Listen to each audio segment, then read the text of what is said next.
Bom dia, queridos. Meu nome é Luiz Carlos, sou pastor da Igreja Vida Nova, no Jaguaré, em São Paulo, e quero compartilhar com vocês hoje o Salmo 79, um salmo de Asaf, que diz o seguinte: Ó Deus, as nações invadiram a tua herança, profanaram o teu santo templo, reduziram Jerusalém a um montão de ruínas. Deram os cadáveres dos teus servos por cibo às aves dos céus e a carne dos seus santos às feras da terra. Derramaram como água o sangue deles ao redor de Jerusalém, e não houve quem lhes desse sepultura. Tornamo-nos o opróbrio dos nossos vizinhos, o escárnio e a zombaria dos que nos rodeiam. Até quando, Senhor? Será para sempre a tua ira? Arderá como fogo o teu zelo? Derrama o teu furor sobre as nações que te não conhecem e sobre os reinos que não invocam o teu nome.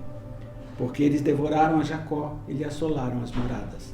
Não recordes contra nós as iniquidades dos nossos pais, apresse-se ao nosso encontro as tuas misericórdias, pois estamos sobremodo abatidos. Assiste-nos, ó Deus e Salvador nosso, pela glória do teu nome. Livra-nos e perdoa-nos os pecados por amor do teu nome. Porque diriam as nações: onde está o teu Deus? Seja a nossa vista manifesta entre as nações a vingança do sangue que dos teus servos é derramado. Chegue à tua presença o gemido dos cativos, consoante a grandeza do teu poder, preserva os sentenciados à morte.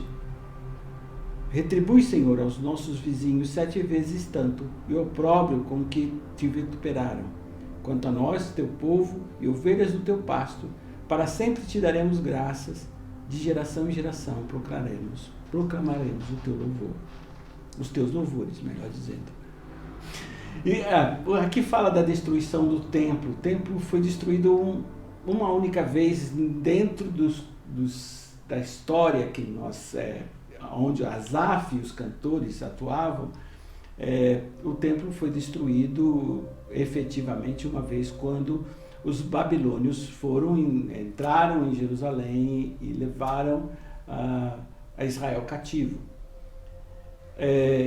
Isso foi transformaram Jerusalém em ruínas. Os profetas, naquela ocasião, também falaram a respeito das nações. Você vai ver isso em Ezequiel, você vai ver isso em Jeremias. O que as nações em volta fizeram com Israel a respeito, com Judá, a respeito da destruição e do que sobrou.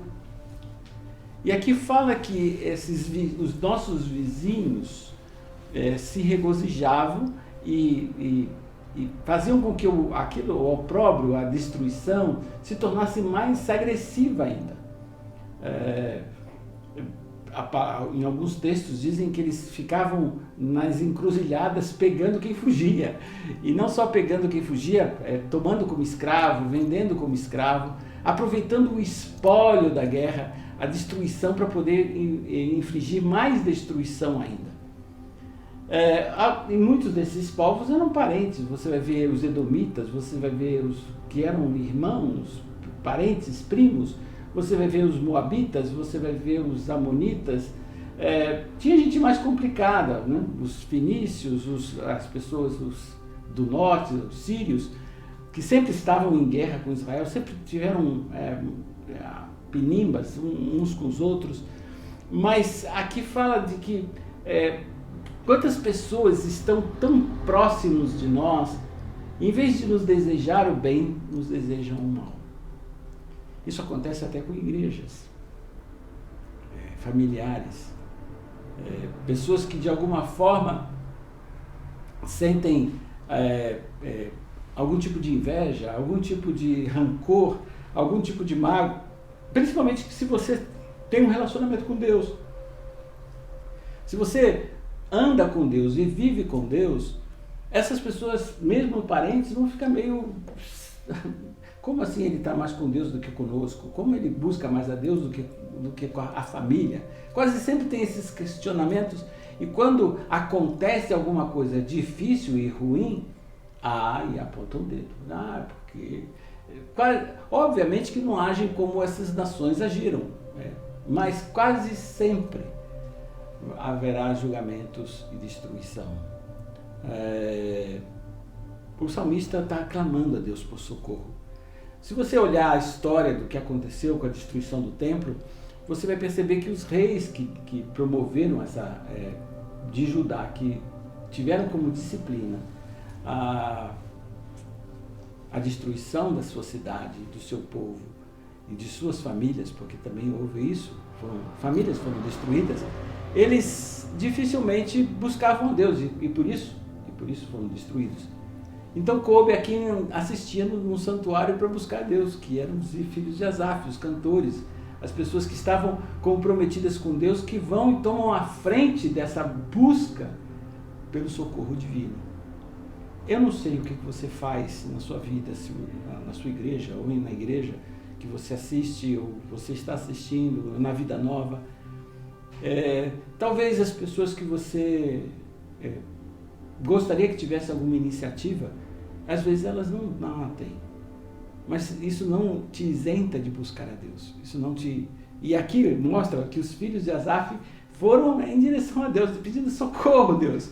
Nos ajuda, nos traga auxílio e orientação nesse momento tão difícil e tão complicado para nós. Com certeza, hoje a casa de Deus, que é a igreja, não está destruída como o foi aqui, mas talvez o seu relacionamento esteja destruído. Talvez a sua ida esteja sendo impedida de ir à casa de Deus. Mas a tua oração e a tua busca não são impedidas em lugar nenhum. Jesus diz, entra no quarto secreto e ora para Deus desse jeito. E Deus vai ver a oração desse lugar. E é isso que os salmos de Asaf nos mostram. E especificamente esse, né? Deus, o templo foi destruído, e agora? Eu vou parar de orar? Não, eu vou orar. Eu vou buscar Deus, vou pedir por socorro, vou pedir por ajuda, e Ele vai me socorrer. E é isso que, nesses momentos em que você não pode estar na casa de Deus, não porque ela está destruída, mas porque você não tem como acessá-la, não deixe de buscar o Senhor e orar, como os filhos de Asaf fizeram.